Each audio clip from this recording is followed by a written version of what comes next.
Praise the lord. మన ప్రభువును ప్రియరక్షకుడైన యేసుక్రీస్తు నామంలో మీ అందరికీ నా హృదయపూర్వకమైన వందనాలు. దేవునికి సమస్త మహిమ కలుగును గాక. ఈ రోజు మనం ధ్యానించుకోబోయే వర్తమానము నక్షత్రము ఉదయించును. ఈ వర్తమానాన్ని ధ్యానం చేసుకునే ముందు చిన్న ప్రార్థన చేసుకుందాం.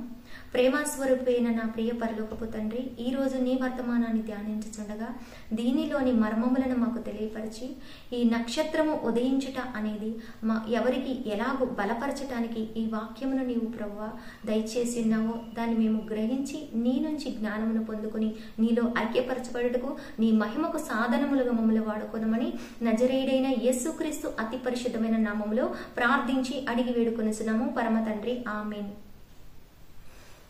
నక్షత్రముల గురించి బైబిల్ గ్రంథములో రాయబడి ఉంటుంది. మరియు బెత్లెహేములో నక్షత్రం అనేది జ్ఞానులకి కనబడుతుంది. అంటే వారు తూర్పు దేశము నుండి బెత్లెహేము వరకు కూడా ఆ నక్షత్రాన్ని చూచి యేసుక్రీస్తు వారిని చూడటానికి వస్తారు. అలాగా యోబు గ్రంథంలో నక్షత్రముల గురించి ఉంటుంది. మరి కీర్తనల గ్రంథంలో నక్షత్రముల గురించి ఉంటుంది. మరి దానియేలు గ్రంథము 12వ అధ్యాయము 3వ వచనములోనైతే బుద్ధిమంతులైతే ఆకాశ మండలములోని జ్యోతులను పోలిన వారై ప్రకాశించెదరు. నీతి మార్గమును అనుసరించి నడుచుకొనున్నట్లు ఎవరు అనేకులు త్రిప్పుదరో వారు నక్షత్రము వలె నిరంతరమును ప్రకాశించెదరు.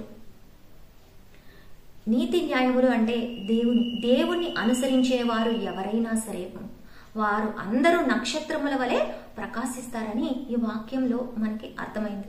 అయితే ఈ నక్షత్రము ఉదయించును అని బైబిల్ గ్రంథంలో ఎక్కడైనా ఉందంటే మరి సంఖ్యాకాండము 22వ అధ్యాయము 17వ వచనాన్ని చదివినట్లయితే నక్షత్రము యాకోబులో ఉదయించును, రాజదండము ఇశ్రాయేలులో నుండి లేచునని వాక్యం సెలవిస్తుంది.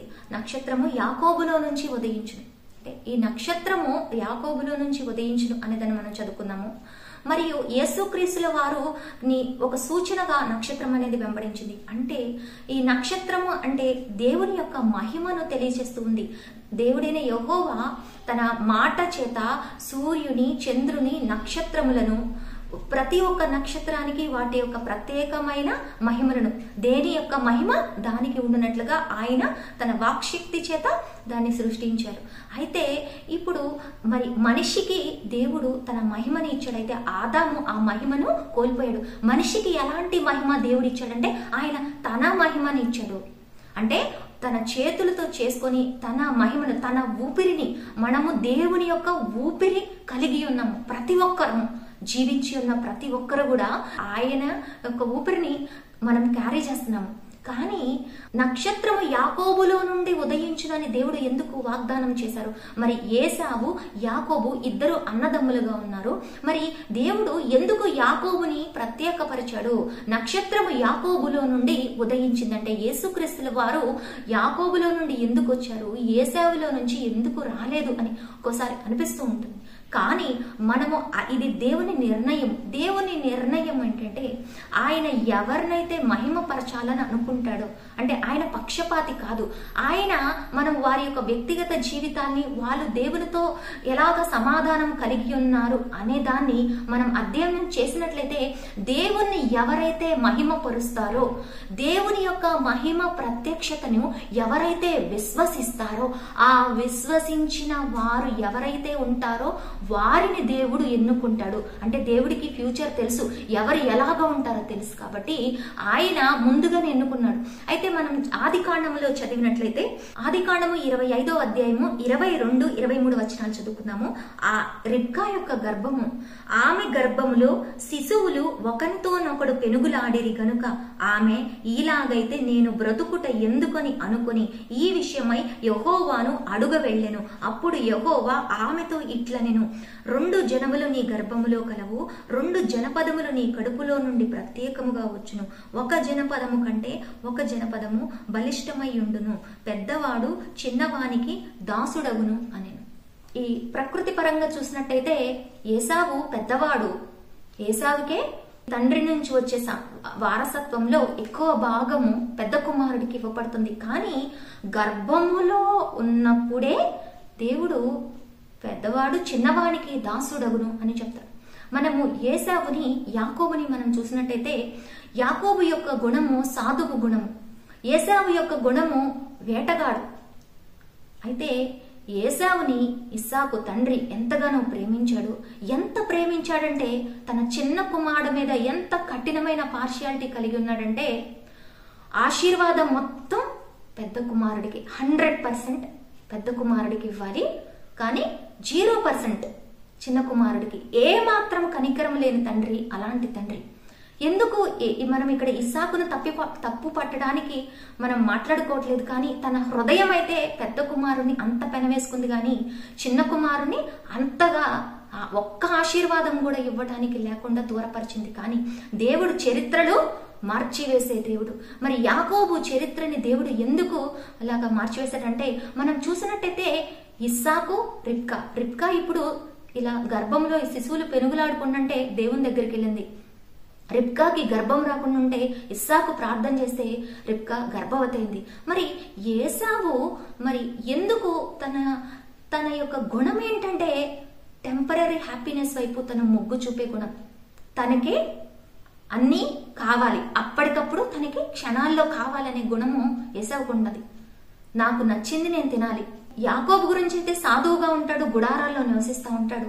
కానీ ఏసావు అరణ్యంలోకి వెళ్తాడు, అడవిలోకి వెళ్తాడు, వాటిని చంపేసి ఆ మాంసం తీసుకొని వచ్చి తండ్రికి ఇచ్చి తను బ్లెస్సింగ్స్ పొందుతూ ఉంటాడు. అంటే ఈ లోకపరమైన వాటి మీద ఏసావు యొక్క దృష్టి ఉన్నది. కానీ యాకోబు యొక్క దృష్టి ఎలా ఉందంటే సాధువుగా ఉంటాడు. తన యొక్క గుణము నెమ్మదిగా ఉంటుంది. ఆ గుణాన్ని యాకోబు కలిగి ఉంటాడు. అలాగే దేవునికి విధేయత చూపే గుణాన్ని, భవిష్యత్తులో దేవుడు కనుక మాట్లాడితే విధేయత చూపే గుణాన్ని కూడా కలిగి ఉంటాడు. ఎందుకంటే మనం ఇక్కడ చూసినట్టయితే తండ్రి యొక్క దీవెనలు, దేవుని యొక్క దీవెనలు తప్ప యాకోబు తండ్రి ఆస్తిలో ఏమీ తీసుకోలేదు. కానీ దీవెనలు మాత్రమే తీసుకొని వెళ్ళి మిక్కిలి ఘనమైన సంపదను మరియు భార్యలను, బిడ్డలను అనేకం తెచ్చుకొని దాసీలను వర్ధిల్లుతో వస్తాడు. మరి యాకోబుని ప్రత్యేకపరచడానికి కారణం ఏంటంటే, ఎప్పుడైనా తన జీవితంలో ఏదైనా సమస్య వచ్చినప్పుడు యాకోబు దేవునికి మొక్కుబళ్ళు చేసుకుంటాడు. ఏనాడు దేవునికి వెన్ను చూపని వ్యక్తిగా యాకోబు ఉన్నాడు. తన జీవితంలో ఏసావుని తను మిస్ అయినా, తను దూరంగా ఉన్నా సరే, అంటే తను చనిపోయడం తెలిసింది, కానీ దేవుణ్ణి నిందించలేదు. తను బాధపడ్డాడు, దుఃఖించాడు. తనలో ఉండే బలహీనతలు తనలో ఉన్నాయి, కానీ ఇక్కడ ఏసావు దేవుని పట్ల ఉన్న విధేయతని విడిచిపెట్టలేదు. దేవునికి ఇష్టం లేనిది, వ్యతిరేకమైన దాన్ని చేయడానికి యాకోబు ఇష్టపడలేదు. కానీ ఏసావుకి తన తండ్రి నుంచి బ్లెస్సింగ్స్ తీసేసుకున్నాడు తన తమ్ముడని తెలిసినప్పుడు ఏసావు ఏం చేయాలి? దేవుని దగ్గరికి వెళ్తే తన తమ్ముడి కంటే ఘనమైన దీవెనలు ఏసావుకు వచ్చాయి. కానీ తను అలా చేయలేదు. ఎక్కడ చంపేస్తాడేమోనని చెప్పి అక్కడి నుంచి యాకోబు పారిపోవాల్సి వచ్చింది. మనం చూసినట్టయితే ఈ సాధువైనట్టు మృదువైనట్టు గుణం చాలా తక్కువ మందికి ఉంటది. అలాంటి వాళ్ళు ఆకాశంలో నక్షత్రాల వలె ప్రకాశిస్తూ ఉంటారు. మనం మోషేని చూసినట్టయితే తను ఎంతగానో మీక్నెస్ కలిగి ఉంటాడు, సాత్వికుడు తను. ఆ సాత్వికులు భూమిని స్వతంత్రించుకుంటారు. దేవుడు వాళ్ళని పరిపాలించడానికి వాళ్ళని ఎన్నుకుంటాడు. మనం చూసినట్టయితే కొంతమంది జీవితాల్లో ఆశీర్వాదాలు ఒక లెవెల్ వరకు ఉంటాయి, కానీ వాళ్ళ పోరాటాలు అనేవి ఆగకుండా ఉంటాయి. వాళ్ళకి అన్ని వైపుల నుంచి సమాధానం రాదు. ఎందుకంటే వారిలో మృదుత్వము, సాత్వికము అనేది లోపిస్తూ ఉంటుంది. అన్నీ ఉంటాయి, కానీ సాత్వికం అనేది ఉండదు. ఈ సాత్వికులు భూమిని, అంటే రూలింగ్ పొజిషన్ లో వీళ్ళు ఉంటారు, ఈ సాత్వికులు అనేవాళ్ళు. ఈ యాకోబుని దేవుడు ప్రత్యేకపరిచింది కూడా అదే. తన అన్న దగ్గరికి వెళ్ళి అన్న మీద కక్ష కట్టి అన్నని చంపాలని ట్రై చేయలే యాకోబు. తను కూడా నలుగురిని వెంటేసుకొని నేను కూడా చంపుతాను, నాకు కదా బ్లెస్సింగ్ వచ్చింది, దేవుని బ్లెస్సింగ్స్ నాకున్నాయి, ఇతను నాకంటే తక్కువోడు అని చూడలేదు. తను ఏం చేశాడంటే తను అక్కడి నుంచి పారిపోయాడు. దేవునికి వ్యతిరేకమైన జీవనాన్ని యాకోబు గడపలేదు. అయితే మనం చదివినట్టయితే స్టార్గా యాకోబు అవ్వడానికి కారణం ఏంటంటే, మొదటగా దేవుని యొక్క నిర్ణయము ఒక మనిషి మీద ఉన్నప్పుడు, ఒక నిర్ణయించిన సమయం అనేది వచ్చినప్పుడు ఆ సమయంలో దేవుని యొక్క మహిమను వాళ్ళు కనుగొంటారు. ఆ దేవుని యొక్క మహిమను కనుగొనటం అంటే యేసుక్రీస్తుని విమోచకుడని, రక్షకుడని నోటితో, హృదయముతో అంగీకరించి విశ్వసించి ఆయన్ని ఫాలో అవ్వటానికి తమ చిత్తశుద్ధిని, ఆయన చెప్పిన ప్రతి మాటని, ఆయన గొర్రెల కాపరి మన ముందుకు వెళ్తుంటే ఆ గొర్రె వలె మారటానికి తనను తాను అప్పగించుకున్నవాడే దేవునితో సమాధాన పడినవాడు. అతడే పర్సనల్ కనెక్షన్ గా దేవునితో ఉండడు. చర్చికి వచ్చిన ప్రతి ఒక్కడు, ప్రార్థన చేసిన ప్రతి ఒక్కరు, మోకాళ్ళు ప్రార్థన చేసిన ప్రతి ఒక్కరు కేవలము ఈ శారీరక క్రియల ద్వారా మాత్రమే దేవునితో కనెక్షన్ కలిగి ఉంటారు అని అనుకుంటే అది ఖచ్చితంగా పొరపాటే.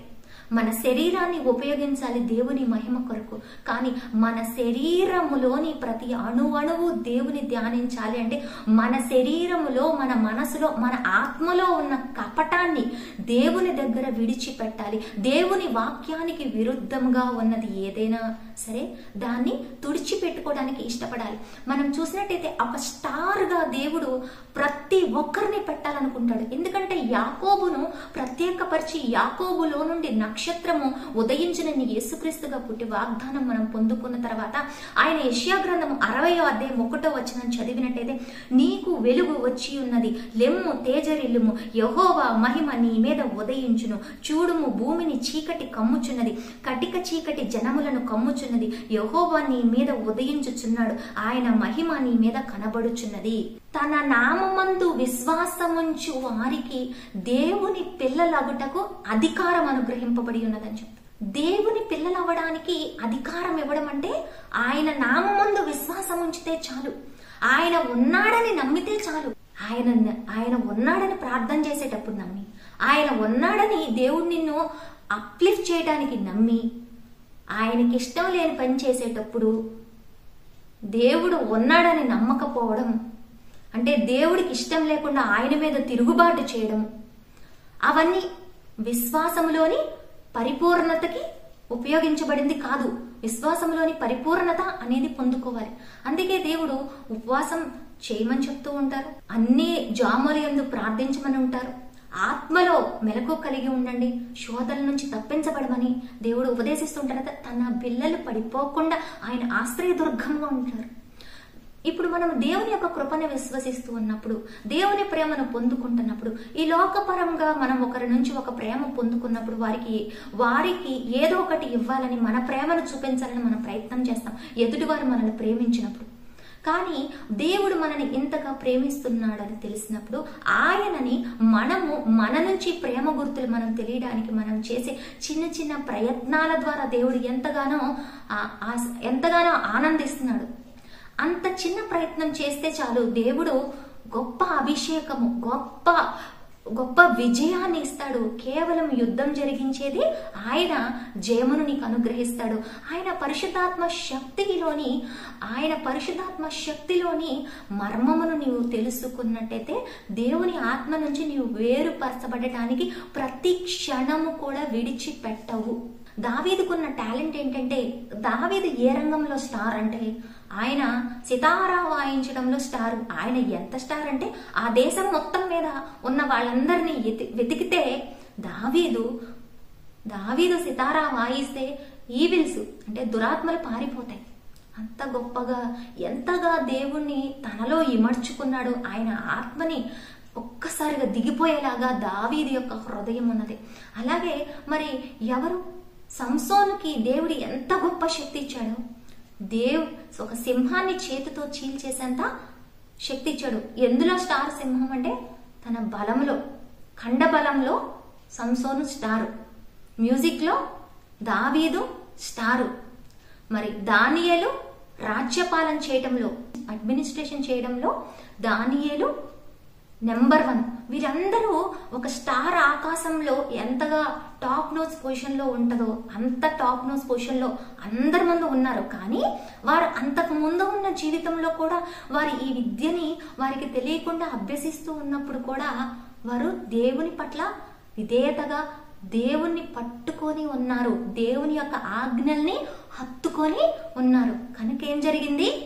వారు స్టార్స్ అయ్యారు. భూమి మీద ఎవరిని స్టార్ చేయాలనుకున్నా, స్టార్ అంటే ఎవరిని నిలబెట్టాలనుకున్నా, ఎవరిని పడగొట్టాలనుకున్నా సరే కూడా అది దేవుని చేతిలో ఉన్నది. కానీ ఎవరైతే దేవుని పట్ల తమ ప్రేమను చూపిస్తూ ఉంటారో వారి మీద దేవుని యొక్క మహిమ ప్రకాశిస్తూ ఉంటది.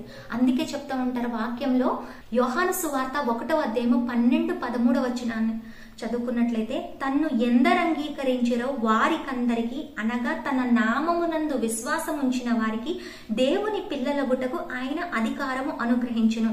వారు దేవుని వలన పుట్టిన వారే కాని రక్తము వలనైనను శరీరేచ్ఛల వలనైనను మానుష్యేచ్ఛల వలనైనను పుట్టిన వారు కారు. 14వ వచనాన్ని చదివినట్టయితే, ఆ వాక్యము శరీరధారి అయి కృపాసత్య సంపూర్ణుడుగా మన మధ్య నివసించును. తండ్రి వలన కలిగిన అద్వితీయ కుమారుని మహిమ వలె మనము ఆయన మహిమను కనుగొంటిని. మనము దేవుని చూడలేము, కానీ యేసుక్రీస్తు రూపంలో దేవుని యొక్క మహిమను మనము చూడగలుగుతున్నాం. మనము వాక్యాన్ని ధ్యానించినప్పుడు, ఆయన మన హృదయంలో పెట్టుకున్నప్పుడు, కొంతమంది వాక్యం ద్వారా దేవుని హత్తుకుంటారు, కొంతమంది దేవుని ఆరాధన ద్వారా హత్తుకుంటారు, కొంతమంది ప్రార్థన ద్వారా హత్తుకుంటారు, కొంతమంది మల్టిపుల్ టాలెంట్స్ కలిగి ఉంటారు. కానీ అన్ని అవయవాలు, ఒక్క అవయం హెచ్చు కాదు తక్కువ కాదు, ఒక్కొక్క దానికి ఒక్కొక్క రీతి కృపావరములు విభజింపబడి ఉన్నను. ఇక్కడ దేవుని వాక్యం ఏమని సెలవిస్తుంది అంటే, ప్రతి ఒక్కరూ దేవుని మహిమను కనుగొని ఉన్నారు. ఎలాగ కనుగొని ఉన్నారు? యేసుక్రీస్తుని ఎవరైతే అంగీకరించి విశ్వసిస్తారో ఆయన్ని, వాళ్ళందరూ కూడా శరీరేచ్ఛల వల్ల కాదు, రక్తము వల్ల కాదు, వీటి వల్ల కాదు, గాని వారు దేవుని యొక్క చిత్తము వల్ల పుట్టిన వారు. వాళ్ళందరికీ దేవుని పిల్లలు అయ్యే అధికారం అనేది వస్తుంది. అధికారం అంటే ఎప్పటి నుంచి స్టార్ట్ అవుతుందంటే, ఎప్పుడైతే దేవుని రాజ్యంలోకి నువ్వు ప్రవేశించావో, at the very beginning point, అంటే జస్ట్ ఎంట్రన్స్ లో నుంచే నీ సక్సెస్ అనేది స్టార్ట్ అవుతుంది. మనము జోసెఫ్ ని చూసినట్టయితే, యోసేపుని చూసినట్టయితే, తన స్టార్టింగ్ నుంచి స్టార్ గా ఉన్నాడు. తన ఎండింగ్ ఎలా ఉందంటే, తన ఎండింగ్ లో ఇంకా ఎక్కువ తేజరిల్లాడు. తను ఒక రైజింగ్ స్టార్ లాగా ఉన్నాడు. నక్షత్రం, దేవుని యొక్క మహిమ యోసేపు మీద అలాగా ఉదయించింది. అలాగే దేవుని పిల్లలు అని అధికారం కలిగిన మీ మీద కూడా దేవుని యొక్క మహిమ ఉదయిస్తుంది. యెషయా గ్రంథంలో 60వ అధ్యాయం చదివినట్టయితే, నేను నిన్ను కోపపడి కొట్టితిని కానీ నేను నిన్ను జాలి పడుతున్నాను, నిన్ను బహుతరములకు సంతోష కారణముగా చేస్తానని ప్రభు వాగ్దానం చేస్తున్నాడు. కానీ నువ్వు చేయవలసింది ఏంటంటే, దేవుని ప్రేమించుటలో ప్రత్యేకత కలిగి ఉండాలి. ఒక్కొక్కసారి మనకి కష్టంగా అనిపిస్తూ ఉండొచ్చు. దేవుణ్ణి ప్రేమిస్తే కొన్ని విషయాలను మనం అంగీకరించాలి. దేవుణ్ణి ప్రేమిస్తే కొంతమందికి ఎదురెళ్లాల్సి వస్తూ ఉంటది. తప్పు చేసే వాళ్ళు తనవారైనా సరే కూడా వాళ్ళని ఖండించాల్సి వస్తుంది. ఎందుకంటే వాక్యం ఎలాగ సెలవిస్తుందంటే, తన వారు తప్పు చేసినా, ఎదుటి వారు తప్పు చేసినా యేసుక్రీస్తుల వారు ఖండించారు. ఆయన ఎప్పుడు కూడా తప్పుని ఖండించకుండా, తప్పుని సమర్థించినట్టు ఇంట కానీ బయట కానీ, తెలిసి కానీ తెలియకుండా ఏనాడు లేదు. కానీ ఆయన ఎంత మధురంగా మాట్లాడతారంటే, పాపులు కూడా ఆయన యొక్క మాట తీరికి ఆశ్చర్యపోతారు. ఆయనలోని ప్రేమను చూసి ఆయన దగ్గరికి వెళ్ళిపోతారు, ఆయనకి సాష్టాంగ పడతారు. అలాగా ఒక పాపి అయిన సమరయ స్త్రీ కూడా తన పాపాలు మొత్తం విడిచిపెట్టేసింది. ఆ సమరయ స్త్రీ ఏం చేసింది? ఆవిడ కూడా ఒక స్టారే. ఇప్పటికి కూడా మనం చదువుకున్నాం. ఆవిడ ఎంతమందికి, ఊళ్ళో వాళ్ళందరికీ సువార్త చెప్పి అందరూ దేవుని దగ్గరికి వచ్చేలాగా చేసింది. ఆవిడ కూడా బలమైన స్టార్గా ఉంది. ఆవిడ కూడా ఒక నక్షత్రంలాగా వెలిగింది. మరి అనేక మంది మనకి నూతన నిబంధన గ్రంథంలో ప్రామిస్ చేయబడిన దేవుని బిడ్డలందరూ నక్షత్రాల వలె దేవుని రాజ్యంలో ఉండాలని చెప్పి దేవుడు ఆశపడుచున్నారు. ఆదికాండము 37వ అధ్యాయము 9-10 వచనాలు చదివినట్టయితే, అతడు అంటే యోసేపు అతడి ఇంకొక కల కని తన సహోదరులకు తెలియజేసి, ఇదిగో నేను మరి ఒక కల కంటిని, అందులో సూర్య చంద్రులను 11 నక్షత్రములను నాకు సాష్టాంగపడినని చెప్పెను. అతడు తన తండ్రితోనూ తన సహోదరులతోనూ అది తెలియచెప్పినప్పుడు అతని తండ్రి అతనితో, నీవు కనిన ఈ కల ఏమిటి? నేను నీ తల్లియు నీ సహోదరులను నిశ్చయముగా వచ్చి నీకు సాష్టాంగ పడుదుమా అని అతని గద్దించెను. లోకపరంగా చూసినట్టయితే, తల్లి గాని, తండ్రి గాని, అన్నలు గాని, అక్కలు గాని, పెద్దవాళ్ళు అనుకునే వాళ్ళు గాని ఒక చిన్న వయసులో ఉన్న వారికి వచ్చి సాష్టాంగ పడి నమస్కారం చేయరు. మామూలుగానే నమస్కారం చేయరు, ఇంకా సాష్టాంగ పడి అసలు చేయరు. ఈ లోకపరంగా అది అసహజమైనది. కానీ యోసేపుకు వచ్చిన కళ ఏంటంటే, తన తల్లిదండ్రులు, తన సోదరులు వచ్చి సాష్టాంగ పడి తన ఎదుట నమస్కారం చేస్తారు. ఎందుకు? దేవుడు భవిష్యత్తుని యోసేపుకి చూపించాడు. దేవుడు పక్షపాతి కాదు. దేవుడు ఎవరినైతే ఎన్నుకొని ఉంటాడో ఆ ఎన్నుకున్న వారు దేవుడు నిర్ణయించిన కాలము అది పరిపక్వమైనప్పుడు వారిలోని మహిమ ప్రత్యక్షత లోకానికి తెలుస్తూ ఉంటుంది. అప్పటి వరకు లోకానికి తెలియదు. ఇప్పుడు మనం చూసినట్టయితే యోసేపు ఎంతమందికి తెలుసు? యోసేపులో దేవుడి నుంచి కళను పొందుకునే టాలెంట్ ఉంది. కానీ యోసేపు ఏం చేశాడు? ఎంతవరకు తెలుసు? ఆ ప్రదేశంలో తన ఇంటి వారికి తెలిసేమో మహా అయితే. ఈ కళ గురించి ఎవ్వరు పక్కింటి వాళ్ళకి అస్సలు చెప్పుకోరు, లేకపోతే ఎదురింటి వాళ్ళకి కూడా చెప్పుకోరు, లేకపోతే తన చుట్టాలకి చెప్పుకోరు. తనకు సంబంధించిన వాళ్ళు ఎవరికి అయిపోయి ఇలా చెప్తే నేనెళ్ళి వీడికి నా సాష్టాంగ నమస్కారం పడ్డానని చెప్పి వచ్చి ఒక తల్లి తండ్రి గాని సోదరులు అన్నలు గాని చెప్తారంటే చెప్పనే చెప్పరు. ఇది అవమానకరంగా ఉంది. ఇంకా అతన్ని దూషిస్తారు, తన మీద అసూయ పెంచుకుంటారు. అంతేగాని దేవుడు ఈ యొక్క వాగ్దానంని ఇతని జీవితంలో చేయడం ద్వారా ఆయన చిత్తాన్ని నెరవేర్చుకుంటున్నాడు అనేది వాళ్ళకి తెలియదు. కానీ ఈ లోకపరంగా చూసినట్టయితే యోసేపు యొక్క ఇంక్రిమెంట్ స్టెప్ బై స్టెప్ లో జరిగింది. కానీ ప్రతి స్టెప్ లో సక్సెస్ అయ్యాడు. తను అడుగుపెట్టిన స్థలం కొంచెం స్థలం, తన తండ్రి ఇల్లు, అందులో ఘనత వచ్చింది. ఆ తర్వాత అవమానింపబడి పోతీఫర్ ఇంటికి వెళ్ళినప్పుడు అక్కడ కూడా టాప్ పొజిషన్ లోనే పెట్టాడు. పోతీఫర్ తర్వాత నెక్స్ట్ పొజిషన్. తను జైలుకి వెళ్ళాడు, జైల్లో కూడా టాప్ పొజిషన్ లోనే ఉన్నాడు. దేవుడిచ్చిన తలాంతులు అతన్ని ఎంతగా అభివృద్ధిలోకి తీసుకెళ్ళాయి చూసామంటే. మరియు అక్కడ కూడా ఒక బానిసగా ఉన్న వ్యక్తి, మరి జైల్లో ఒక శిక్షింపబడిన వ్యక్తి మరి ఐగుప్తు ప్రధానిగా ఎలా అయ్యాడు? ఆ దేశమంతా తెలిసింది. ఆ దేశం మొత్తం యోసేపు, చుట్టుపక్కల ఉన్న దేశాలకు కూడా యోసేపు యొక్క పేరు. ప్రజలకి కొంతమందికి విశ్వాసులు దేవుడు ఏం చెప్తారు? నువ్వు నమ్ముట నీ వలనైతే నమ్మువానికి సమస్తము సాధ్యము. మీరు ఏదైతే విశ్వసిస్తారో మీరు అడిగిన దాని చొప్పున జరుగుతుంది. దేవుని చిత్తంలో ఉన్న కోరిక అయితే జరుగుతుంది. దేవునికి వ్యతిరేకంగా ఉన్న కోరికలు అయితే జరగవు. కానీ దేవుని చిత్తంలో మీరు ఉంటారు కనుక, దేవుని హృదయం మీ హృదయం ఒకలాగా ఉంటది కనుక, దేవుడు మీరు ఏది కావాలంటే మీ సంతోషం పరిపూర్ణమగునట్లు అడుగుడి, అది మీకు ఇవ్వబడు అని ప్రభు సెలవిస్తారు. కానీ పీపుల్ ఎలా ఉంటారంటే, విశ్వాసులు, పీపుల్ కూడా కాదు, విశ్వాసులు ఎంత తక్కువగా వాళ్ళని ఊహించుకుంటారంటే, ఈ రోజు నాకు ఇంత స్వల్పమైనది వస్తే చాలు అంటే, ఈ లోకపరమైన ఆశీర్వాదమును దేవుని నుంచి అడిగితే తప్పు అనే బోధ కూడా మనం వింటూ ఉంటాం. కానీ నీ ఇంటిలో అన్నం సరిగ్గా లేనప్పుడు, నీ పిల్లలకి స్కూల్ ఫీజులు కట్టడానికి డబ్బులు లేనప్పుడు, నీకు ఆరోగ్యం బాగలేకపోతే డాక్టర్ దగ్గరికి చూయించుకోవడానికి స్థితి లేనప్పుడు, ఇలాంటి స్థితిలో కూడా నాకు డబ్బు వద్దు, ఈ లోకపరమైన ఆశీర్వాదం వద్దు అనేది కూడా తప్పే. దేవుడు అడుగువాని కంటే ఊహించువాని కంటే కూడా గొప్పగా ఇస్తాడు. కొంతమంది ఉంటారు ఎదుటి వారి నుంచి ఆశించడమే పనిగా పెట్టుకుంటారు. దేవుని యొక్క ఆజ్ఞలో ఉంటది, నీ పొరుగువాని దగ్గు పూచిక పుల్లని కూడా నీవు ఆశింపవద్దు. మన ఆధారము, యేసేపు యొక్క ఆధారం ఏంటంటే తన కత్తి, తన యొక్క నేర్పరితనం, వాళ్ళ యొక్క పరిస్థితుల మీద ఆధారం వేసుకొని, మనుష్యుల మీద ఆధారం వేసుకునే దానికంటే కూడా యాకోబు ఇశ్రాయేలుగా మారి దేవుని మీద ఆధారపడాడు. ఇశ్రాయేలు ఏమని చెప్పాడు? ఇశ్రాయేలులకు ఆధారమైన వాడు నరుడు కాదు, దేవుడు.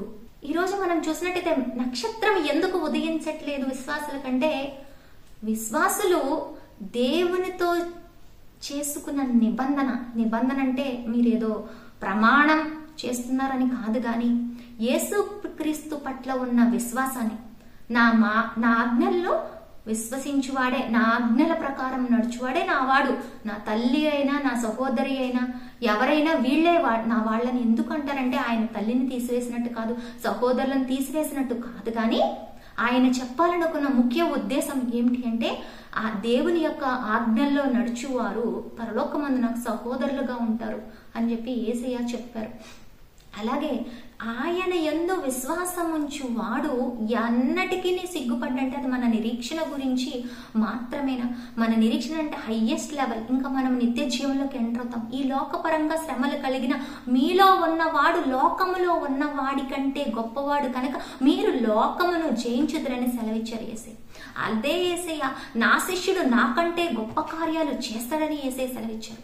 అంటే యేసుక్రీస్తుల వారు ఏ కార్యాలు చేశారు అంతకంటే గొప్ప కార్యాలు చేయడానికి కూడా తన శిష్యులని ఆయన సామర్థ్యము శిష్యులకి కలగజేవాడు దేవుడే. సమస్తానికి ఆధారము. మనము ఉన్నాము, ఊపిరి తీసుకున్నామంటే మనము ఆయన వరము. Because we belong to Jesus Christ. మనం ఆయన సంబంధులము.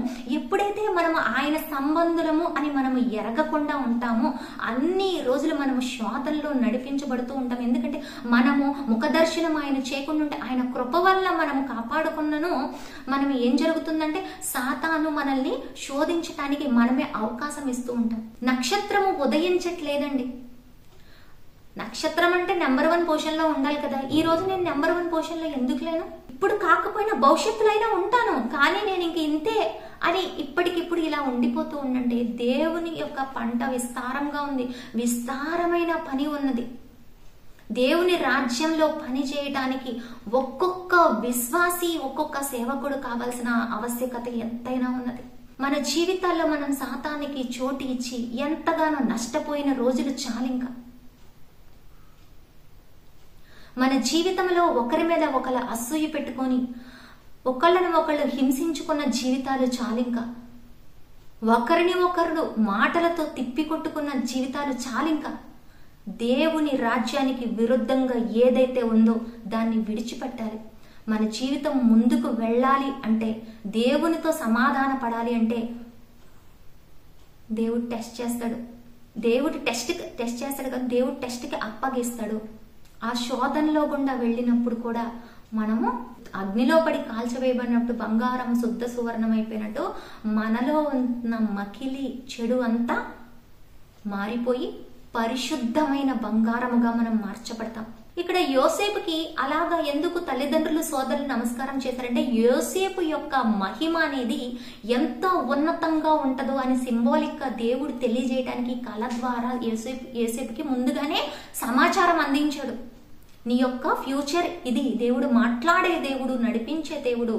ఆయన నీకు చెప్పకుండా తీసుకెళ్ళడు. చాలాసార్లు ఆయన నీకు చెప్పి ఆది నుంచి మాట్లాడిన వాడని నేనే, ముందు చెప్పిన వాడని నేనే నిన్ను తీసుకెళ్తాను, మెట్టగా ఉన్న ప్రదేశాలన్నింటినీ సరళం చేస్తానని ఆయనే చెప్పి యోసేపుకి ఎదురుగా, అంటే సమస్యలు రావని కాదు, క్రైస్తవ సమస్యలు వస్తాయి, కానీ వాటన్నిటినీ చదువును చేసి దేవుడు సమస్య లేకుండా సమాధానకరంగా తీసుకొని వస్తాడు. అయితే ఇంకా నీ నక్షత్రం ఉదయించాలంటే మరి ఏం చేయాలి? యాకోబును దేవుడు ఎన్నుకున్నాడు. నువ్వు కూడా దేవుడి యొక్క పిల్లలాగటానికి దేవుడు అధికారం ఇచ్చాడు. ఎందుకంటే అధికారం అనుగ్రహిస్తున్నాను ఆయన విశ్వసించిన వారందరికంటే. You are the chosen one. దేవుడిని ఎన్నుకొని ఉన్నాడు. చూసన్ వన్స్ అంటే only people who are elders in the family, who are the elders in the society, who are having lots of money కాదండి. The chosen ones. దావీదు ఎలాంటి స్థితిలో ఉన్నాడు? ఆయన ఎన్నుకున్నాడు. ఆయన ఎలాంటి ఎన్నిక ఉంటదంటే, ఆయన నామానికి కొరకు రోషంగా ఎవరైతే ఉంటారో వారిని ఆశీర్వదించడానికి, వారి ద్వారా ఆయనకు మహిమ వచ్చేలాగా చేయడానికి దేవుడు వారిని ఎన్నుకుంటాడు. ఎందుకంటే everything belongs to Jesus Christ. This year belongs to him. The people అందరూ ఆయనకు సంబంధించిన వాళ్ళు. ఈ వర్తమానం అనేది ఆర్డినరీగా మా జీవితం, నార్మల్ లైఫ్ పరిస్థితులకు అనుగుణంగా మేము వెళ్తామండి. ఏదన్నా వరదలో కొట్టుకుపోతుంటే ఏదన్నా దాన్ని పట్టుకొని జాగ్రత్తగా అంతే ఉంటామండి, కానీ అందులోంచి ఏదాము. అంటే యేసుక్రీస్తు శిష్యుడు ఎలా ఉంటాడంటే, ఈ లోకానికి వెలుగులాగా ఉంటాడు. 10 మందిని బాగు చేసే పొజిషన్లో ఉంటాడు. నీ సమస్యల్లో పడి నువ్వే కొట్లాడుతూ ఉంటుంటే, నీ సమస్యల్ని నువ్వే సరి చేసుకోకుండా ఉంటే, నీ సమస్యలు తప్ప నీకు ఇంక వేరేది ఏది పట్టకుండా ఉంటే, దేవుని నామము మీద నీకు మొదటగా గురి ఉన్నట్టయితే, మొదట దేవుని రాజ్యమును నీతిని వెతుకుడు అవన్నీ మీకు లభిస్తాయని చెప్పి యేసే సెలవిచ్చారు కదా. మీ మార్గము, మీ చూపు, గురి తప్పకుండా అటువైపే ఉండాలి. దేవుడు సమస్తమును చేయగలడు, ఆయనకు అసాధ్యమైనది ఏదీ లేదు అని ఎవరైతే విశ్వసిస్తారో మీ జీవితములో ఊహించలేని మేలులు ఓపెన్ అవుతాయి. ఇప్పుడు మనం యెషయా గ్రంథం 60 అధ్యాయం చదువుకున్నాం కదా. లెమ్ము తేజరిల్లుము, యెహోవా మహిమ నీ మీద ఉదయించును అని. యెహోవా మహిమ ఉదయించడం అంటే మామూలు విషయమా? when you are carrying the glory of the God, how influential person you will be in your life. ఎంత ఇన్ఫ్లుయెన్షియల్ పర్సన్ గా ఉంటావు నువ్వు. నీకు ఎదురుగా కనబడే వాళ్ళనే నీ యొక్క మాటలు వినట్లేదంటే, నీ యొక్క జీవితం ప్రభావితం చేయట్లేదు అంటే, నీ ద్వారా ఒక నిరీక్షణ, నీ ద్వారా ఒక హోప్, ఒక ఆశ అనేది, నీ ద్వారా దేవుని యొక్క మార్గాలు తెలుసుకోవడం అనేది, నీ ద్వారా దేవుని ప్రేమను తెలుసుకోవడం అనేది జరగకుండా ఉన్నట్టయితే ఇంకా ఎలాగా నువ్వు దేవుని యొక్క సూపర్ న్యాచురల్ వర్క్స్ ని నువ్వు ఎలాగా నమ్మగలుగుతావు? పేతురు ఎలాంటి వాడంటే ఒక ఫిషర్ మ్యాన్, చేపలు పట్టే వ్యక్తి. తనకి తెలిసిందల్లా ఏంటంటే చేపలు పట్టడం, తెచ్చుకోవడం, అమ్ముకోవడం. ఇయే తెలుసు, వాటిల్లోని కష్ట నష్టాలు తెలుసు. కానీ రాత్రంతా చేపలు పట్టి పట్టి పట్టి అలసిపోయి ఉన్నప్పుడు మళ్ళీ చేపలు పట్టు అన్న వాడికి ఎలా ఉంటదంటే నా వల్ల కాదంటారు. వాడికి ఉన్న జ్ఞానం అనేది పని చేయకూడదు. ఈ లోకపరమైన జ్ఞానం కాదు, దేవుని జ్ఞానం కలిగి ఉండాలి, దేవుని మాటకి విధేయత కలిగి ఉండాలి. అది చూసే వాళ్ళకి వెర్రితనం లాగా ఉండొచ్చు. పేతురుని వేరే వాళ్ళు చూసినట్టయితే, వేరే జాలర్లు కానీ ఇంకెవరు చూసినట్టే ఇతనికి ఏమైనా పిచ్చి పట్టిందా అనుకోవచ్చు, ఇంకా ఏదైనా అనుకోవచ్చు. ఇతరుల గురించి కాదు, దేవుని వైపుగా మన ఆలోచనలు ఉండాలి. We should be Christ centred life మనం జీవించాలి. నక్షత్రం ఉదయించడం అంటే నక్షత్రపు యొక్క వెలుగు మన మీద ప్రకాశించడం. When you have an ordinary faith, ఒక సాధారణమైన విశ్వాసం, నాకు వచ్చే జీతంతో నేను బతుకుతాను, ఆ తర్వాత నాకు ఇన్ని ఇంక్రిమెంట్లు వస్తాయి, ఇలా వస్తాయి, ఇది నా స్థితి, లేకపోతే ఇంకో కంపెనీ మారిపోతాను, లేకపోతే ఇంకొక ఎగ్జామ్ పాస్ అవుతాను, లేకపోతే అది చేస్తాను, లేకపోతే భార్య పుట్టింట్లో నుంచి తెచ్చే డబ్బులు వాడుకుంటాను, లేకపోతే భర్త తల్లిదండ్రులు ఇచ్చే డబ్బులు వాడుకుంటాను. ఇంత లిమిటెడ్ గా మీ ఆలోచనలు ఉన్నట్టయితే దేవుని యొక్క కార్యాలు, దేవుని యొక్క మహిమ కార్యాలు ఎలాగో చూస్తారు. మనము విశ్వసించనిది మనం నమ్మలేం కదా. మీరు ఏదైతే విశ్వసిస్తారో అది మీకు జరుగుతుందని దేవుడు సెలవిచ్చాడు. మనం విశ్వసించకుండా ఉన్నదైతే జరగదు, ఖచ్చితంగా జరగదు. ఇది నాకు ఎప్పుడైతే విశ్వసించకుండా ఉంటారో మనం మరియ ఏమని చెప్తుంది? గాబ్రియేల్ వచ్చి భయపడుకోమనంటే ప్రభువు చిత్తము అంటది, అంతేగాని దేవుని చిత్తానికి వ్యతిరేకంగా మరియ మాట్లాడదు. కానీ ఎప్పుడైతే యాజకుడు మరియు యోహాన్ తండ్రి ఏం చేస్తాడు, తను యోహాన్ పుడతాడు అని చెప్పినప్పుడు, దేవదూత వచ్చినప్పుడు నమ్మకపోతే ఇమ్మీడియట్ గా మూగతనం వచ్చింది, మాట్లాడలేకపోయాడు. యోహాను పుట్టేంత వరకు కూడా మాట్లాడలేకపోయాడు. There will be a disconnect between you and God. The lack of faith in your life leads to disturb the relationship between you and God. You cannot grow that much level to the extent that God can do more powerful. When you think of His glory, more powerful things you will anticipate in your life. When you doesn't think you want to lead an ordinary life, your life will never going to improve. You will be there like that. You just pray and pray for the eternity, and you are only saying that God, this is enough for me. దావీదు మహారాజు ఏమని ప్రార్థన చేశాడండి? నాకు తగినంత దయచేయి తండ్రి, నీ నామం మీద తిరుగుబాటు చేసే అంత డబ్బులు నాకు వద్దని చేస్తాడు. అలా చేస్తేనే ఎంత ఘనత అనేది దావీదుకు వచ్చింది. అసలు ఆలయం కట్టించడానికి సమస్తమైన ముడి సరుకులు గాని, సమస్తమైన బంగారం, ఇనుము, ఇత్తడి, కర్రలు మొత్తం సమకూర్చి పెట్టింది ఎవరంటే దావీదే. ఆయనకున్న పేర్లు చెప్తూ ఉండంటే చాలా మందికి ఆశ్చర్యపోతారు.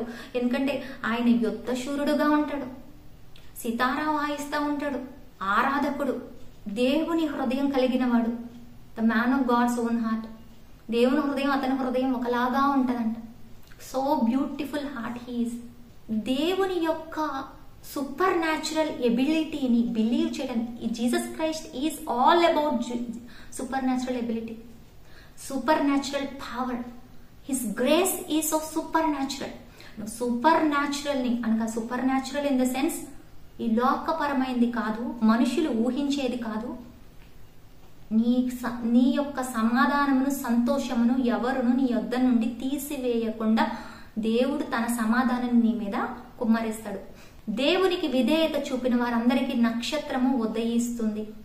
దేవుని యొక్క మహిమ నీ మీద రావాలి అంటే దేవునికి నీకు మధ్య సంబంధం, సమాధానం ఎల్లప్పుడూ కలిగి ఉండాలి.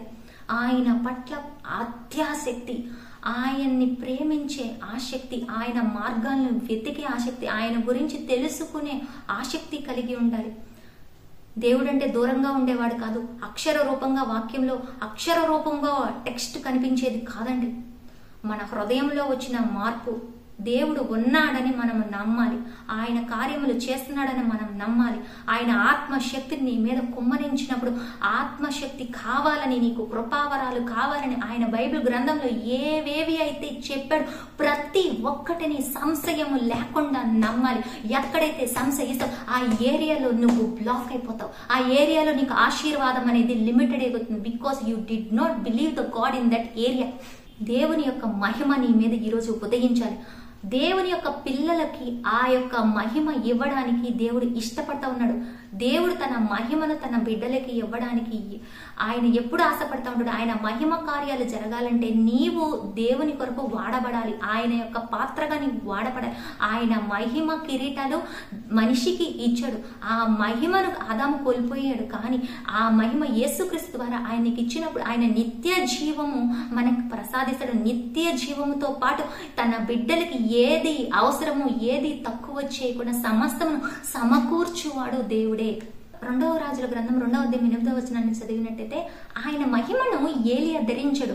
అప్పుడు యోర్దాను నదిలో ఒక దుప్పటి మడత పెట్టి దాన్ని తీసుకొని ఆ యోర్దాను నది మీద దుప్పటి కొడితే ఆ యోర్దాను నది 2 పాయలైపోయి ఏలియా ఎలీషా నడుచుకుంటూ ఆ యోర్దాను నదిలో వెళ్తారు. దేవుని మహిమని ఏలియా క్యారీ చేశాడు, రోషము గల సేవకుని వలె. ఎర్ర సముద్రాన్ని 2 పాయలుగా చేశాడు కదా దేవుడు. ఏలియా కూడా తన సేవకుడు కూడా కేవలం ఒక దుప్పటితో, కళ్ళ ముందు కనిపించే ఒక దుప్పటితో చేస్తాడు. నీ చేతిలో ఏది నువ్వు పట్టుకుంటా, ఒక నూనె, ఒక డబ్బా, ఖాళీ డబ్బా అని కొంచెం నూనె ఉంటే వాళ్ళు ఆ చుట్టుపక్కలున్న డబ్బాలన్నీ నిండేంత నూనె వచ్చింది. ఆయన కార్యాలు ఎంత గొప్పగా ఉంటాయి ధ్యానించండి. నీ చేతి పని అంతటిని దేవుడు దీవిస్తాడు.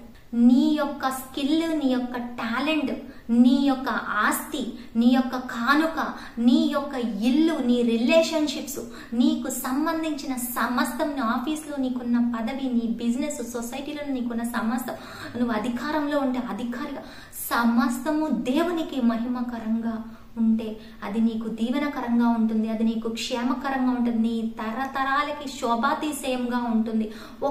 నువ్వు దేవుని కొరకు అలాగా డెడికేట్ చేసుకుంటే నీ సమర్పణను బట్టి నీ వంశం ఆశీర్వదింపబడుతుంది. లెమ్ము తేజరిల్లుము, యెహోవా మహిమ నీ మీద ఉదయించును. నేను ధ్యానించేటప్పుడు దేవుని యొక్క శక్తిని బట్టి నేను బలం పొందుతా. ఈ లోకపరంగా నాకు దేవుడు మామూలుగా ఇచ్చే ఈ సాధారణమైన బలం కంటే కూడా ఎప్పుడైతే దేవుడు ఎంత గొప్పవాడో, ఆయన ఎంత మహోన్నతుడు, ఆయన ఎంత తేజస్సును కలిగి ఉన్నాడో, ఆయన ఎంత మహాదేవుడో అని ఆయన తలుచుకున్న కొద్దీ ఆయన బలాన్ని మనం పొందుకుంటూ ఉంటాము. ఆ బలం అదే మనకు స్ఫూర్తి. ఎప్పుడైతే నువ్వు మనిషిని తీసుకున్నావో, లేకపోతే నిన్ను నువ్వు తీసుకున్నావో, ఇంకేదో దేన్నో తీసుకున్నావో, నీవు దేవుని యొక్క మహిమని నీవు పొందుకోలేవు. దేవుని యొక్క మహిమను నువ్వు దొంగిలిస్తావు. ఆయన నామానికి చెందవలసిన మహిమను నీవు ఇవ్వకుండా నువ్వు దొంగిలించకూడదు. ఈ రోజు మనం ధ్యానించుకున్న దేవుడు ఎలాంటి దేవుడు అంటే, నీ నక్షత్రాన్ని ఉదయింపజేసే దేవుడు. నక్షత్రము ఉదయించాలి అంటే దానంతట అదే వెలుగు రాదు. ఎప్పుడైతే దేవుని మహిమ నీ మీదకి వస్తుందో ఆ మహిమ ద్వారా దాని మీదకి వెలుగు కలుగుతుంది. నిన్ను చూచేవారు ఆ వెలుగునకు పరిగెత్తుకొని, రాజులు నీ వెలుగునకు పరిగెత్తుకొని వచ్చేవారు ఉంటారు. ఈ రోజు మనం ధ్యానించుకున్న దేవుడు ఎలాంటి వాడంటే, ఆయన చరిత్రలు మార్చగలిగే దేవుడు. రాత్రికి రాత్రి మార్చివేస్తాడు, ఉన్న ఫలంగా మార్చివేస్తాడు. నీ పరిస్థితుల్లో ఏది నిన్ను ఓడించకుండా ఆయనే నీ మీద యుద్ధం చేసేవారితో ఆయన వ్యాజ్యమాడే దేవుడు. నిన్ను ముట్టినవాడు నా కంటి పాపను ముడతాడని వాగ్దానం చేశాడు దేవుడు. ఆయన నీవు తండ్రిగా కలిగి ఉంటే మనం ప్రార్థించేటప్పుడు ఆయన తండ్రి అంటాం. పాత నిబంధన గ్రంథంలో ఆయన దేవుడు అంటారు, కానీ కొత్త నిబంధన గ్రంథంలో ఆయన్ని మనము తండ్రి అంటాం. నువ్వేం చేయాల అక్కర్లేదు, నీ అతిక్రమం లేదన్నా ఉంటే విడిచిపెట్టి తండ్రి అని ఒక్క పిలుపు, పశ్చాత్తాపంతో తండ్రి అని ఆయన్ని పిలిచినప్పుడు ఖచ్చితంగా ఆయనతో మాట్లాడతాడు. నేను ఖచ్చితంగా నా జీవితంలో పొందుకున్న అనేకమైన ప్రత్యక్షతల్లో ఒక ప్రత్యక్షతని నేను చెప్పాలనుకుంటున్నాను ఈ వాక్యం ద్వారా. నా పేరు జ్యోతిర్మయి. అయితే నాకు నా పేరంటే ఇష్టం ఉండేది కాదు. ఫస్ట్ ఆఫ్ ఆల్ మా డాడీ ఎప్పుడు కూడా నాకు సరైన పేరు పెట్టలేదు, బ్రదర్స్కి అయితే మంచి పేరు పెట్టారు, స్టైలిష్గా మోడర్న్గా ట్రెండింగ్గా ఉండే పెట్టారు అని అనుకునేదాన్ని. ఇంకా నా చిన్నప్పుడు ఆ పేరు మీద ఎవరన్నా పిలిచారంటే వాళ్ళని నేను ఎనిమీస్గా కన్సిడర్ చేసేదాన్ని. అయితే ఆ పేరు అంటే నేను అంత బాగానే ఉండేదాన్ని, కానీ నన్ను జ్యోతిర్మయి అని చాలా తక్కువ మంది పిలుస్తారు. చాలా ప్రేమగా నా స్నేహితులు నన్ను చాలా పేర్లతో పిలుస్తారు, నా ఇంట్లో వాళ్ళు కానీ ఎవరైనా సరే నా స్నేహితులు కానీ. అయితే ఎవరైతే పిలుస్తారో పాపం వాళ్ళకు కూడా తెలీదు నాకు ఇంత కోపం వస్తుందని. కానీ వాళ్ళు చాలా తక్కువగా పిలిచే ప్రతిసారి కూడా నేను మా డాడీని తలుచుకునేదాన్ని. చిన్న ఏజ్లో when I'm 10 or 12 years age ఉన్నప్పుడు మా డాడీ మీద కోపం వచ్చేది నాకు. ఏంటంటే మా డాడీ ఎందుకు ఈ పేరు పెట్టాడు, very old name, outdated name పెట్టారు, ఇంకా మంచి నేమ్స్ పెట్టొచ్చు కదా అని చెప్పేసి నేను కొంచెం వ్యతిరేకమైన భావంతో ఉండి నా పేరు మార్చుకోవాలని ఒకరోజు అనుకున్నాను. ఒక మంచి పేరు పెట్టుకోవాలి, బాగా బాగా కలిసి రావాలి. ఏదో అప్పటికీ దేవుని పరిపూర్ణంగా నేను తెలుసుకోలేదు, నాకు చాలా తక్కువగా తెలుసు అనమాట.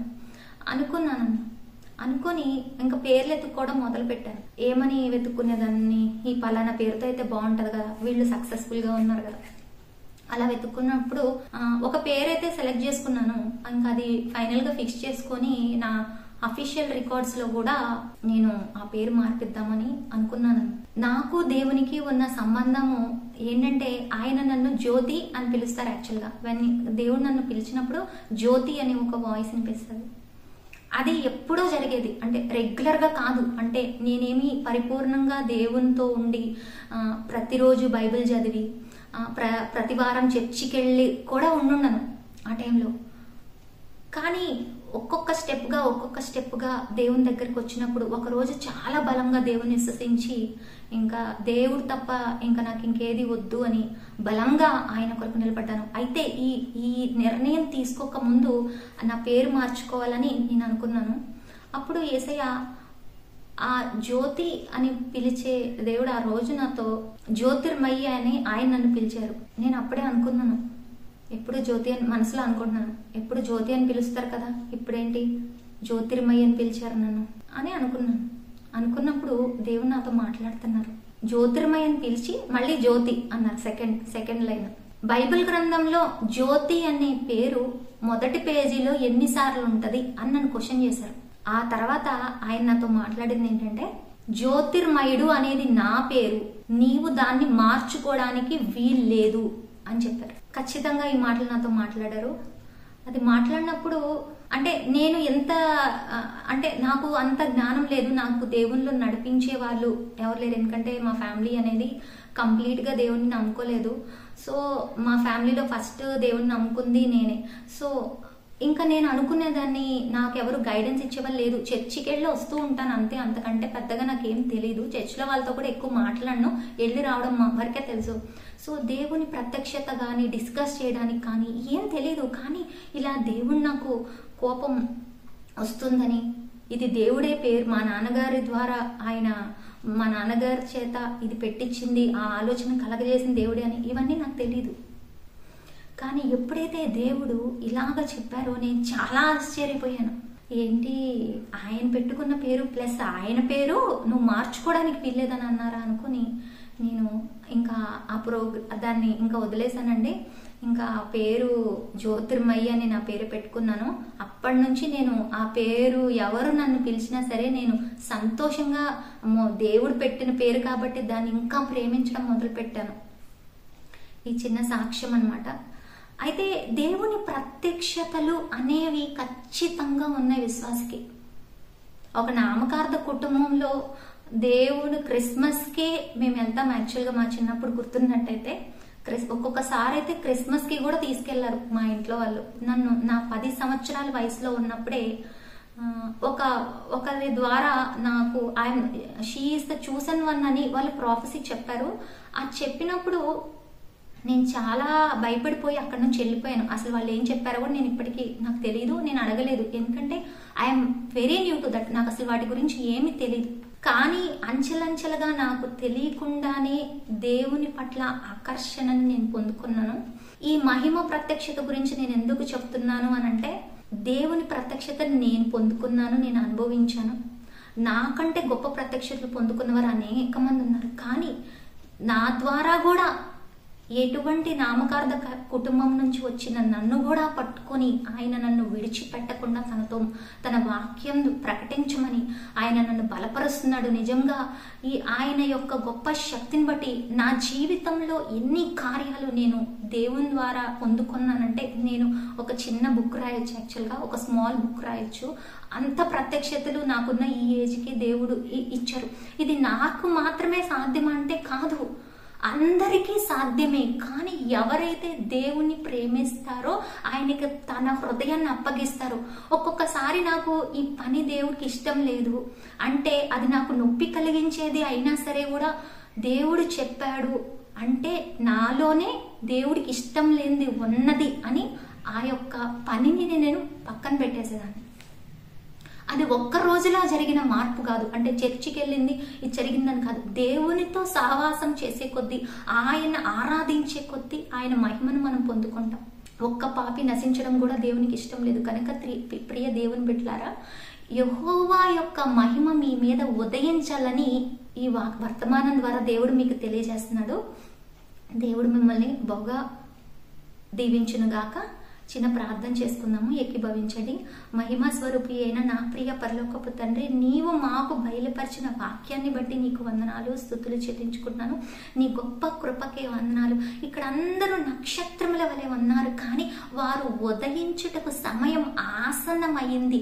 ప్రభువా, ఆ ఆసన్నమైనప్పుడు వారు దాన్ని ఎరిగి నీ నామానికి వంగి తల వంగి విధేయులయ్యి అయా నీ ప్రేమను తెలుసుకొని అయా నిన్ను సాష్టాంగపడి నమస్కరించి ప్రభా, నిన్ను తండ్రిగా అంగీకరించి ప్రభా, నిన్ను గుర్తెరుగునట్టుగా వారిలో ఉన్న ప్రతి బంధకములను, ప్రతి గుడ్డితనమును విడిపించి వారికి స్వస్థత కలగజేయమని, వారిని పరిశుద్ధులుగా మార్చమని నా తండ్రి, నీ ప్రేమలో ఉన్న గొప్ప శక్తి ఎంత గొప్ప ఆకర్షణ ఉంటుందో వారి ప్రతి ఒక్కరికి, ఈ వర్తమానం వింటున్న ప్రతి ఒక్కరిని నీ అభిషేక ఆత్మతో నింపమని నజరేయుడు నా ప్రియుడైన యేసు క్రీస్తు అతి పరిశుద్ధమైన నామములు ప్రార్థించి అడిగి వేడుకొనిచున్నాము పరమ తండ్రి, ఆమేన్. దేవుడు మిమ్మల్ని బాగా దీవించును గాక. Praise the lord.